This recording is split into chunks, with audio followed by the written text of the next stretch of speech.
Hello, this is the second Reflect and Connect for pages 1 through 32. Um, what was covered as like a summary of the entire chapter was just like, the general knowledge of like the four like instruments that you'd see in orchestras, like violin, cello, bass, and viola. It gave the history of how they were like originated. Though they thought that the viol was like the predecessor of these instruments, but they like looked at it and it had different like distinct different differences in their design, and it was able to be traced back to like mid 1500s Italy. Um, yeah, after in the chapter it talked about like the parts of the instrument for each instrument, so like the end pin, chin rest, that sort of stuff. It also talked about like ranges, the bow, like how the bow came to be. So this French guy, his name was Francois. He designed what like the modern day bow is, or no, he is credited with the creating of the bow. Yeah. Um, what else? It also talked about like getting the instruments for the elementary setting to like get like in contact with local instrument shops and dealers. Make sure that the instruments are good. Don't let them be in any sort of like negative quality. It's preferred if they're like a little bit more expensive if they have a better tone. You don't want to have cheap instruments that don't have a good tone to them. Um, when like asking for the instruments, you gotta like know like exactly like how many.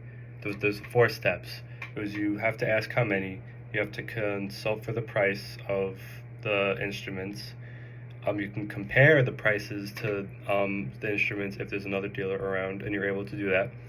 And then you can make a bid, and then give it to the dealers. You can also like counter offer and everything. Parents, when like if a parent wants to buy an instrument for their kid, you can tell them to like get the best quality instrument they can afford. Um, excuse me. Like give them a lot of options for shops. Just like just the same stuff as the teacher for that sort of stuff. Um, it also talked about like towards the end of the chapter, like caring and maintaining the instrument, like give like rules to follow in a classroom. Like only the teacher and students should touch the instrument. Keep it away when not in use. Like put it in its case when you're going. Moderate temperature, so not like too hot, too cold. Just like general care.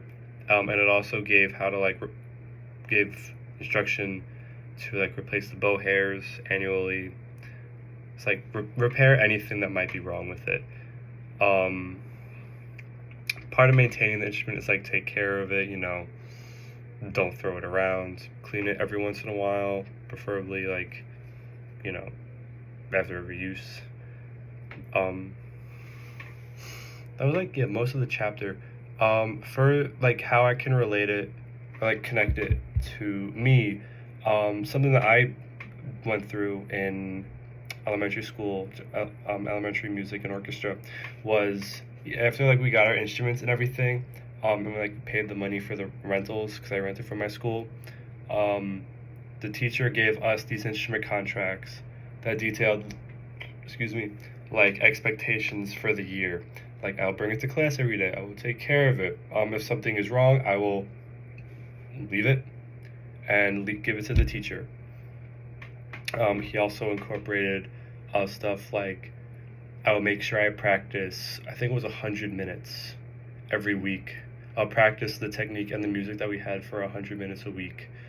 So yeah, I thought that was really cool. And it made me practice because the parents had like sign off on it saying, "Hey, my kid did practice for 100 minutes." He also wanted to make sure that each home had a stand. so we're not like looking down as we're playing our instruments. So I want to do that as a future educator because I think that's a great idea.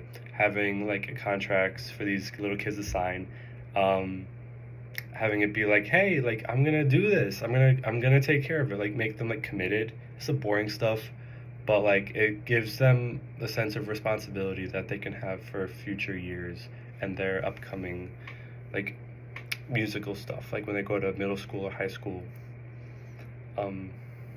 Yeah, that's my Reflect and Connect number 2.